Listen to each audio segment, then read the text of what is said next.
अस्सलाम वालेकुम। बच्चे की नशोनुमा के पहले चंद सालों में आपको इसका नाजुक जिस्म तेजी से बढ़ते और मजबूत होते हुए नजर आता है।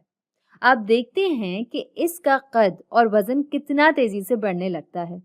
ये समझ में आता है क्योंकि जिस्म की इब्तिदाई तरजीह यानी कि इनिशियल प्रायोरिटी ये होती है कि वो इतना मजबूत हो जाए ताकि जिंदा रह सके। तो सारी ताकत लग जाती है आपको मजबूत और बड़ा बनाने में। लेकिन जब आप 10 या 12 साल की उम्र तक पहुंच जाते हैं, इस तरह की नशोनुमा आहिस्ता हो जाती है। अब आपको मिसाल के तौर पर अपना कद उतनी तेजी से बढ़ता हुआ नजर नहीं आता जितना पहले तेजी से बढ़ता था। क्यों? क्योंकि अब तरजीह बदल जाती है।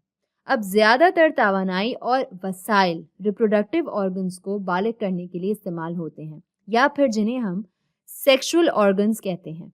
और ये जो वक्त होता है नौउम्री का, जहाँ रिप्रोडक्टिव ऑर्गन्स बालिग हो रहे होते हैं, इसे हम प्यूबर्टी कहते हैं।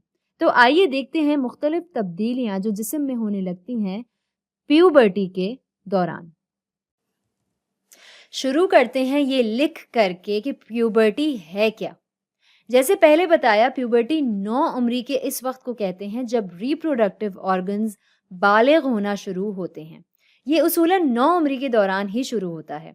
कुछ लोगों के लिए जल्दी भी हो सकता है 11 या 12 साल तक, लेकिन कुछ लोगों के लिए देर से भी हो सकता है, यानी 15 या 16 साल तक। ये फर्द से फर्द मुख्तलिफ होता है। और अगर आप सोच रहे हैं कि ये कहने का क्या मतलब है, तो बुनियादी तौर पर ये वो वक्त होता है जब आपका जिस्म सेक्स हार्मोन्स यानी कि जिनसी हार्मोन्स बनाना शुरू करता है, जैसे कि प्रोजेस्टेरॉन, टेस्टोस्टेरॉन्स वगैरह। जब सेक्स हार्मोन्स बनना शुरू होते हैं तो ये आपके तर्ज अमल को भी मुतासिर कर सकता है। नौउम्रों के साथ अक्सर ऐसा होता है और इन हार्मोन्स की वजह से मैच्योर गैमीट्स भी पैदा होते हैं। मैं यहाँ लिख भी देती हूँ, मैच्योर गैमीट्स। बुनियादी तौर पर स्पर्म सेल्स और एग सेल्स। तो स्पर्म्स पैदा होते हैं टेस्टीज में और एग सेल्स बनते हैं ओवरीज में। और ये सब इसी वक्त के दौरान होता है। और इसके नतीजे में हमको अपने जिस्म में कई तरह की जिस्मानी तब्दीलियां देखने को मिलती हैं। तो यहाँ जिस्मानी तब्दीलियां होना शुरू होती हैं और ये हम देख सकते हैं इसी दौरान। अब ऐसा क्यों होता है? इसकी कुछ वजूहात हैं।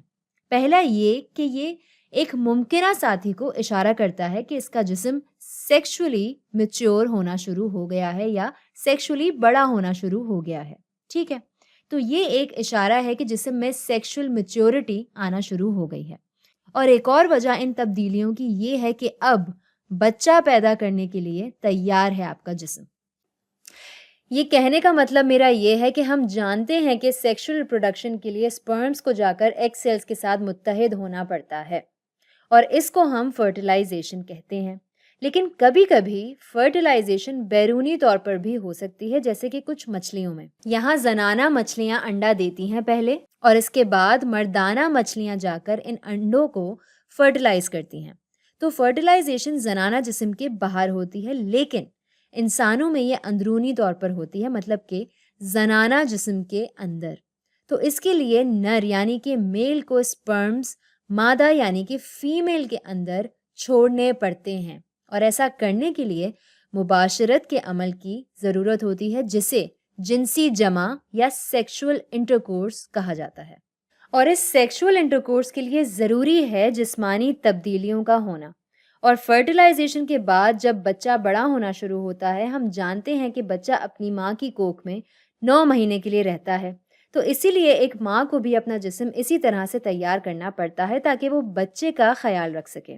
तो बुनियादी तौर पर आपका जिस्म रिप्रोडक्शन के लिए तैयारी पकड़ता है, एक मुमकिना साथी को इशारा करते हुए। अब ये देखते हैं कि ये कौन सी जिस्मानी तब्दीलियां हैं जो होना शुरू होती हैं। इन जिस्मानी तब्दीलियों के बारे में बात करते हैं। कुछ तब्दीलियां दोनों नर और मादा के दरमियान मुश्तरका यानी कि कॉमन होती हैं। तो इनसे शुरू करते हैं। कौन सी मुश्तरका तब्दीलियां हैं? एक तो यह है कि जिस्म के मुख्तलिफ हिस्सों में बाल उगना शुरू हो जाते हैं, जैसे कि आर्मपिट्स यानी कि बगल, और जेनिटल्स में भी बहुत पतले बाल हाथ, पाँव और चेहरे पर भी उगना शुरू हो जाते हैं। आप ये भी देखते हैं कि जेनिटल्स के आसपास की जिल्द काली होना शुरू हो जाती है, اور ایک اور چیز جو ہوتی ہے ہارمونز کے یہاں پر پیدا ہونے کی وجہ سے، وہ یہ کہ آپ کی جلد آئلی ہونا شروع ہو جاتی ہے، تو ممکن ہے کہ آپ کی جلد آئلی ہو جائے اور اس کے نتیجے میں پمپلز اور ایکنی یعنی کہ کیل، مہاسے اور دانے بھی پیدا ہو سکتے ہیں، جو عموماً نوعمروں میں دیکھے جاتے ہیں۔ لیکن ظاہر ہے یہ ضروری نہیں ہے۔ کچھ لوگ خاصے خوش قسمت بھی ہوتے ہیں جن کے ساتھ یہ نہیں ہوتا۔ مجھے یاد ہے میرے تو بہت سارے پمپلز نکلے تھے۔ اب بات کرتے ہیں ان تبدیلیوں کی جو مرد اور عورتوں میں الگ الگ پائی جاتی ہیں۔ تو یہاں میں 2 کالمز بناتی ہوں، نر یہاں لکھتے ہیں یعنی کہ میل، اور مادہ یہاں یعنی کہ فیمیل۔ شروع کرتے ہیں نر سے۔ وہ کون سی تبدیلیاں ہیں جو صرف نر میں نظر آتی ہیں؟ پہلی، ان کی آواز پھوٹنا شروع کرتی ہے اور آواز تھوڑی بھاری ہونا شروع ہو جاتی ہے۔ نمبر 2، چہرے پہ بال اگنا شروع ہو جاتے ہیں جیسے کہ داڑھی اور مونچھ۔ نمبر 3، اور ہم یہ بھی دیکھتے ہیں کہ پینس بڑا ہونا شروع ہو جاتا ہے اور پینس اب اریکشن کے قابل ہوگا۔ یہ اہم ہے سیکشول انٹرکورس کے لیے۔ اب وہ کون سی تبدیلیاں ہیں جو صرف مادہ یعنی کہ فیمیلز میں ہوتی ہیں؟ نمبر 1، بریسٹس بڑے ہونا شروع ہو جاتے ہیں۔ نمبر 2، جلد جو بالکل بریسٹ کے بیچ میں ہوتی ہے، نپل کی نوک کے قریب، وہ کالی ہونا شروع ہو جاتی ہے۔ نمبر 3، اور ایک اور چیز جو ہم دیکھتے ہیں وہ یہ ہے کہ یہ مینسچریٹ کرنا شروع کر دیتی ہیں۔